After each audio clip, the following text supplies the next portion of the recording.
to live is to try to understand what is to be human.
You can know someone very well and they can know you very well.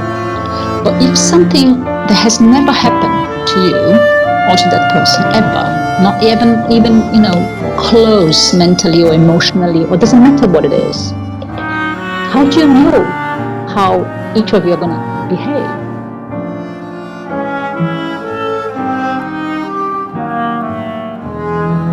You react in a way that you never thought you would. There's something called the situation where this facade breaks.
When trauma occurs, you have a heartbreaking and gut-wrenching sensation that leads to the shutdown of your own body.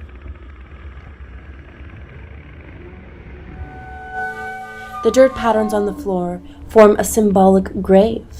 Death doesn't just consist of the deconstruction of the physical body, but also the destruction of mythological and psychological selves. As the Jungian analyst Robert A. Johnson puts it, often when new growth occurs, the most dreadful things seem to happen.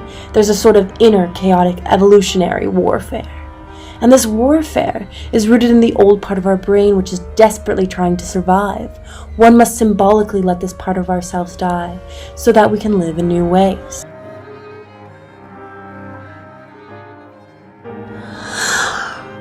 In that we are in a constant illusion of our mind.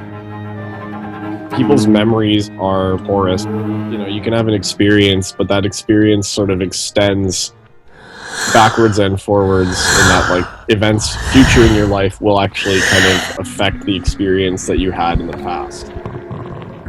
The macro and the micro are connected. So if you change the internal representation of something, the external also changes because you will take different actions. And you're able to create new associations with memories through different kinds of work in the mind. If you want to summarize Jung's entire work into 4 words, these are the 4 words, is to value your inner life. And that sounds so simple. But I find that it is something that is so neglected, especially in the West, where everything that is valued is an external reality.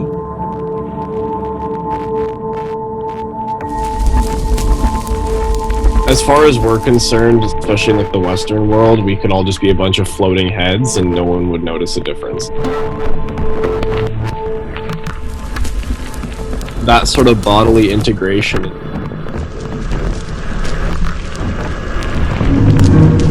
I feel like people are often misled here to believe that your brain is the only place where your consciousness lives, and that's just blatantly not true. More real and more in a moment and more living and alive when I don't even have anything going on in my brain and it's all just feeling happening along this sort of spinal column down.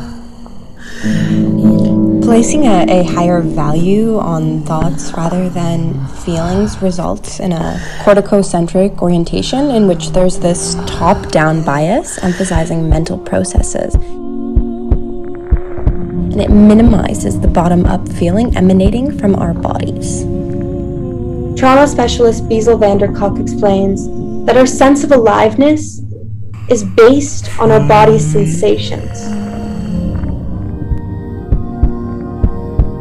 And to ignore, to push away those feelings that are very much in the insula and parietal brain leads you to start feeling dead. The way I look at it too is your brain is only conscious of X amount of things at a time because it has to filter things down for your conscious rational survival or whatever you seem to think is that. Your body is also absorbing all of the same stimuli. It's going to be reacting to them too, so you have more than just your brain as a vehicle of sensing things around you. That's really connection to me. That's real feeling.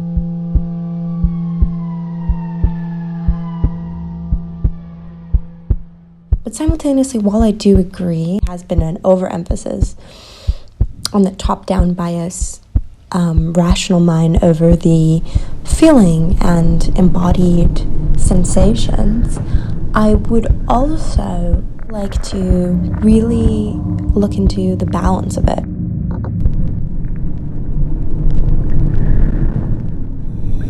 If I'm honest, yes, changing my life to value those feelings and to really listen to them has changed my life for the better.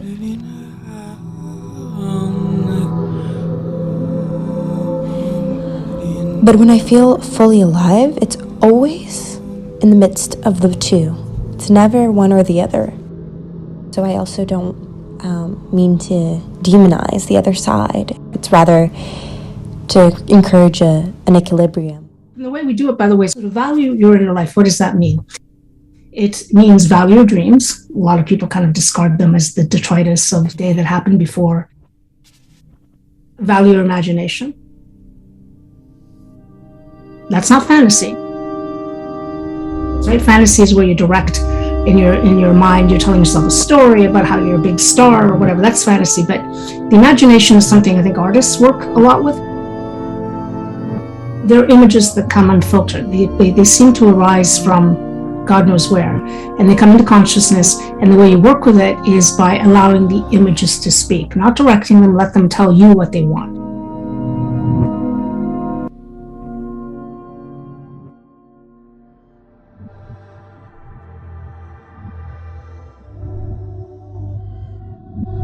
Artists almost having like a leg up sometimes on magicians, in a sense, that these are people who are creating uninhibited and have the confidence to do so, compared to most people who have sort of been suppressed in their creative instincts. The people who don't have the creative impulse is usually because it was bred out of them, that they're invalid in their innate human creativity. All human beings are creative beings. That's part of being human. When you don't believe you have those capacities, and when you believe that there is somebody else who's more qualified than you to do it, and you're trained from birth to submit, you see people who have these cultural views now that have been defined for them. All sort of taught slowly our whole lives what the barriers are, what the boundaries are, and what the expectations are.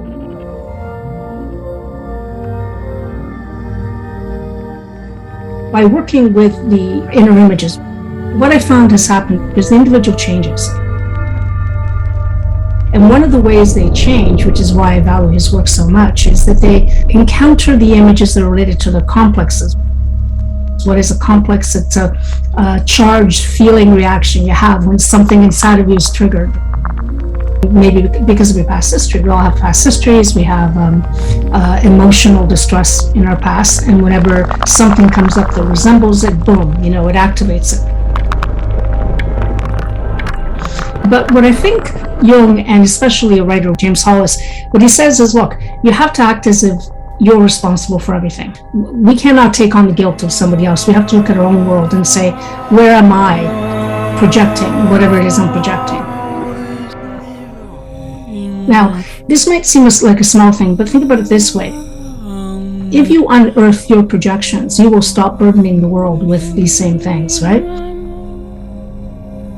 It doesn't fit into your worldview, because you realize that all that is coming from some aspect of yourself that is not fully integrated.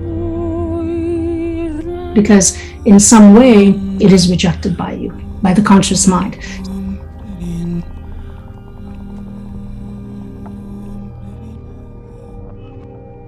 Have you ever tried changing the mind of someone who has a very strongly held belief? Well, you can't, because it's in their power. And what you're saying is, it's your power, your responsibility, and you must take the responsibility for the whole thing. And that is something a lot of people don't want to hear, because it means that you can no longer blame your partner for not being the perfect partner. You can't blame your kids for not living up to their potentials, because maybe they're your potentials.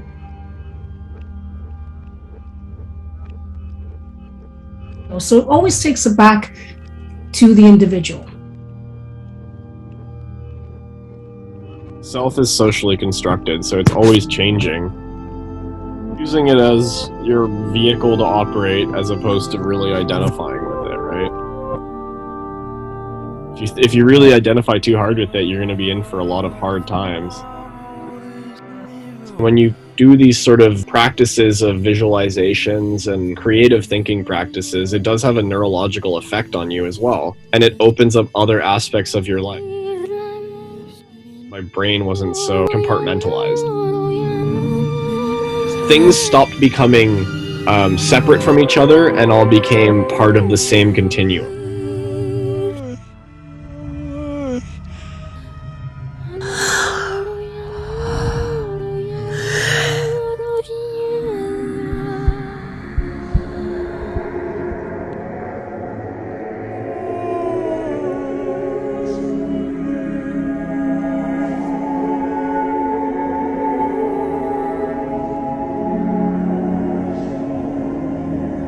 We have both masculine and feminine forces within us.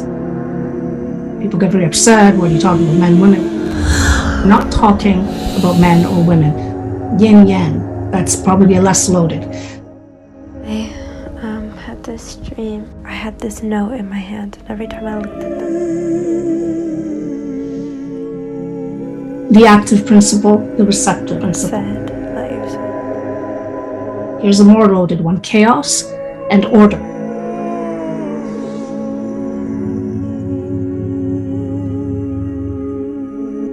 One thing that fairy tales teach you, which is so important, which dreams teach you as well, is don't think literally. Our stories are not meant to be taken literally. They're meant to be taken metaphorically.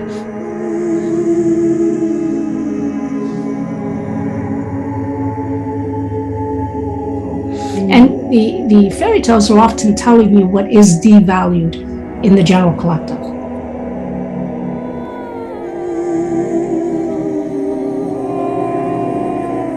We privilege action, doing, getting to the top of the mountain more than we do connecting to other people.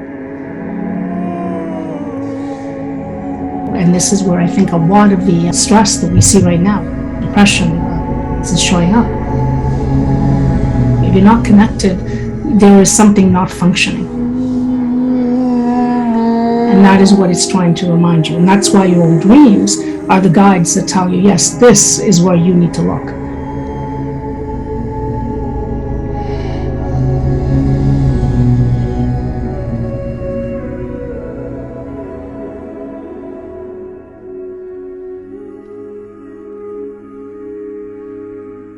I had this dream. I had this note in my hand, and every time I looked at the note, it said, let yourself die. Then sometimes I close the note, I forget what it's saying. I had this dream. I had this note in my hand, and every time I looked at the note, it said, let yourself die. Then sometimes I close the note, I forget what it's saying, and I'd open it up again. It would say, you will die. Thing is, I'm not even sure if this is real, but I remember being 5 years old, and I was playing in some soccer game, and I just remember it was a later game, so it was dark, and there were trees beside the field, and I remember chasing. I don't even remember if I was chasing the ball or I was just running, but suddenly everything around me felt very blurry.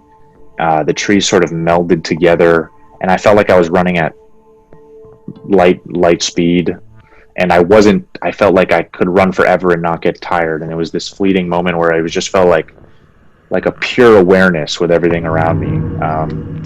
And for whatever reason, that image, that feeling, moment, even if it's not real, it stuck with me. It's one of those things where it's very bottom up, right? Nothing really happened. But it was just so vivid and so powerful, and it felt so